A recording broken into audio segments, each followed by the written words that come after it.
Oh yes, my people, this is Smart Okosin TV show.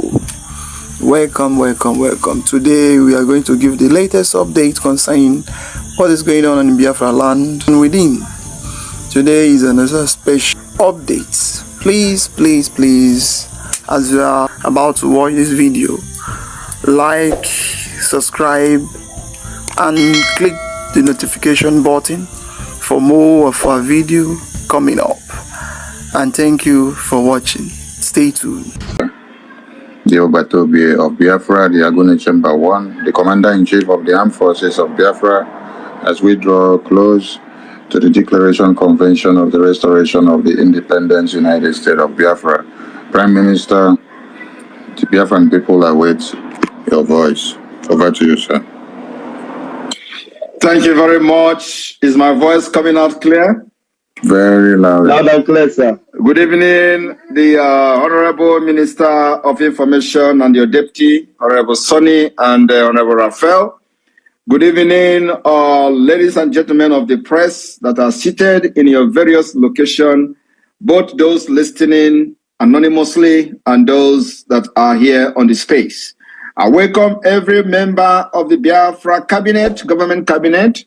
I welcome you, ministers and head of department. I welcome all of you, the liaison officers, the admin of different countries and states. I welcome all of you, the de facto government, head of state, and admin of each state and county head and district head in Biafra de facto government in the homeland. I welcome every one of you this evening, and I want everyone to understand that the declaration of the restoration of independent state of Biafra is fast approaching. And there's going to be a lot of distractions coming from the Nigeria state because they have failed. They have done everything to kidnap me, they failed.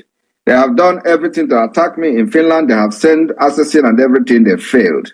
And all they need to do now is to be kicking like a dying horse. So we are not surprised. I just come this evening to continue to let Biafrans understand the need to remain focused and resilient in this quest for our freedom, which our forefathers has fought, other people have fought, and today we are here to put an end to this fight and restore the freedom of our people and our sovereignty state. My fellow Biafrans, without wasting a lot of time, I want to go straight to address many concerns by some, confused Biafrans and many Nigerians. One, I've observed in different media platforms where people are saying, if you want to fight Nigeria, go to Abuja. I have come to put an end to those nonsense arguments this evening. We don't have any business with Abuja. We have business with Nigeria present in our land.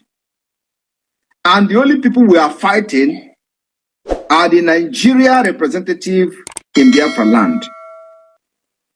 So we don't have any business. What are we going to do in Abuja? Is Abuja Biafra land? Abuja is not our land. We are fighting Abuja inside Biafra territory.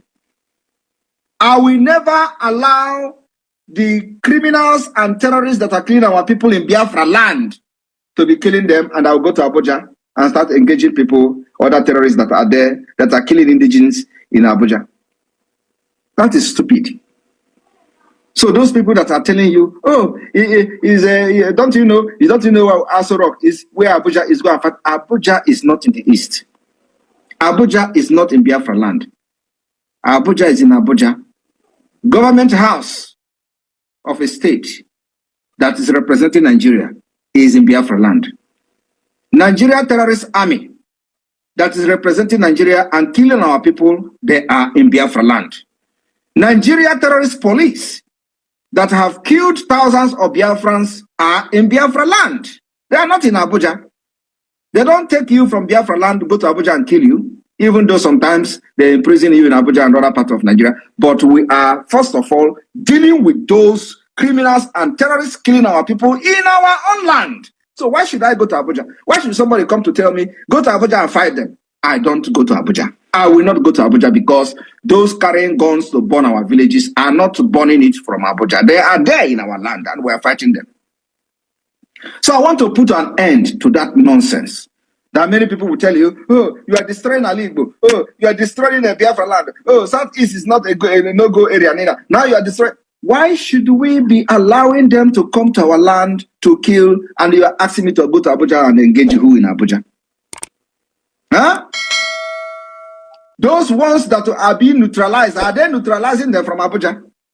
So we will not go to Abuja. My fellow Biafrans, this fight will be between us and Nigeria terrorist representative in our land. It is not those in Abuja. Those who are in Abuja now, when they come tomorrow, we fight them in our land.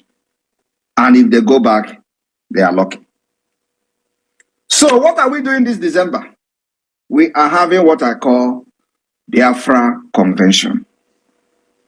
The Biafra Convention, where a legal document will be generated.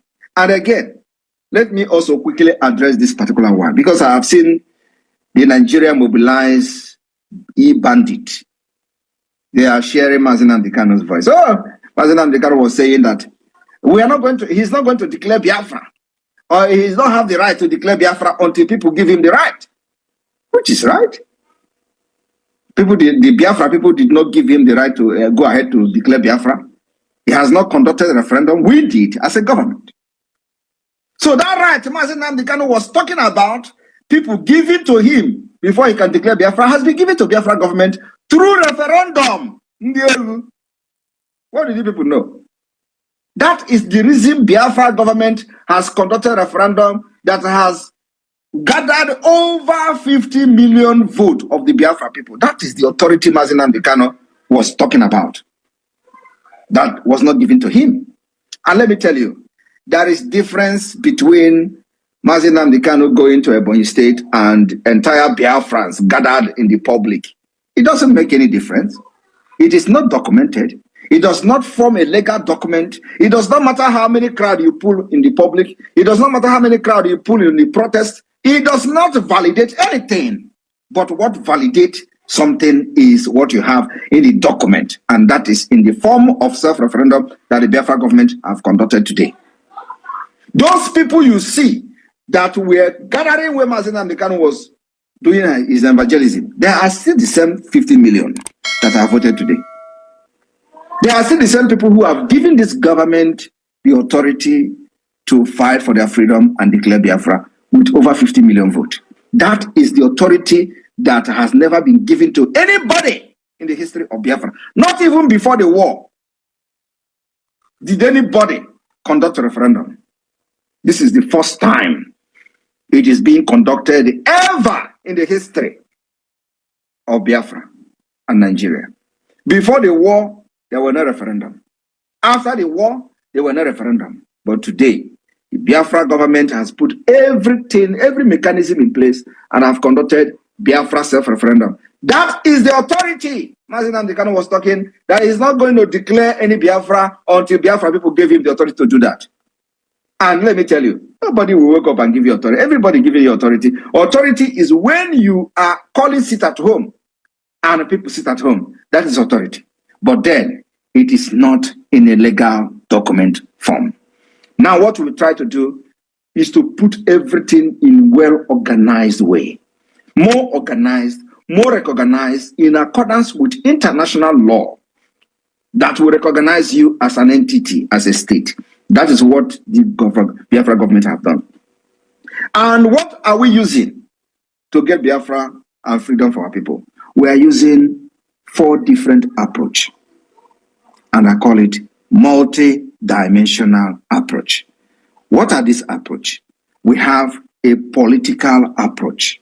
Political approach. What is the political approach? The self-referendum that we have conducted. That is the political approach to the Biafra freedom.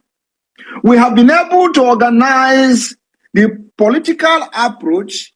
The political approach also is the creation of 40 United States of Biafra is part of the political approach. Putting in place state structure is part of the political approach. Defining our map is part of the political approach to Biafra freedom in 2024. And among other things, electing state admin, allowing the people to choose who will administer their state, is part of the political process to Biafra freedom. The second one is called civil disobedience approach. What are the civil disobedience approach? Civil disobedience approach is this approach we have used to cripple Nigeria. If you listen to the beginning, the jingle from the beginning, you see the senators, the Senate President of Nigeria lamenting that the sit at home in the entire South is affecting them, affecting entire Nigeria. And let me tell you, it is the delegitimization. The civil disobedience is in conjunction with the delegitimization of Nigeria. So what does that intend to achieve? What it intends to achieve is to show that Nigeria has no control over Biafra territory. It shows that Nigeria have lost every control over the people. It shows that the people are no longer trusting the Nigerian government. It shows that people are no longer allegiance with the Nigerian government for the past 3 years. That is what this civil disobedience is meant to achieve. And many other things that I'm not going into details with, but I'm just giving you a brief of what this multidimensional approach is intending to achieve and restoring Biafra. Now, what is the third approach? The third approach is the diplomatic approach. What are the diplomatic approach that the Biafra government has done so far? The diplomatic approach is the engagement of government from the Congress in the United States to European countries, European Union, to formation of the Biafra liaison offices across the world, where we are directly communicating with the host countries. These are the diplomatic approach to Biafra struggle and Biafra independence. Now, I will also not go into detail to start explaining what we have achieved using this diplomatic approach. All of you can see some of the things we post on social media. They are not photoshopping. It is not Photoshop. When you see us educating the Congress of the United States, the people that when they move, others follow. That is the diplomatic approach. That's number 3. Number 4 is the armed struggle approach. It is not actually armed struggle approach, but self-defense. Because while we are doing all these things, we don't want Biafras to be killed like chicken under the government that I'm leading. So there is a need to defend and protect them while we are pursuing the freedom. So in other words, we are also a peaceful movement. Peaceful, very, very peaceful. I'm peace ambassador. Is there any other person agitating for Biafra today that has certificate, internationally recognized certificate for peace ambassador? Nobody. Because everything I'm doing is towards restoring peace. So the international community and those who awarded this particular ambassadorship understand what I'm doing better than all of you. Now, the armed struggle is to protect our land, defend our women, so that 200 people will not be killed in Biafra land like they are killing them in the northern Nigeria every day. So that 300 people will not be abducted from any school in Biafra land like they are abducting them in the northern Nigeria on daily basis. And I begin to wonder, how come they love us, but they never allowed us to hold any position in Nigerian military? How come they love us?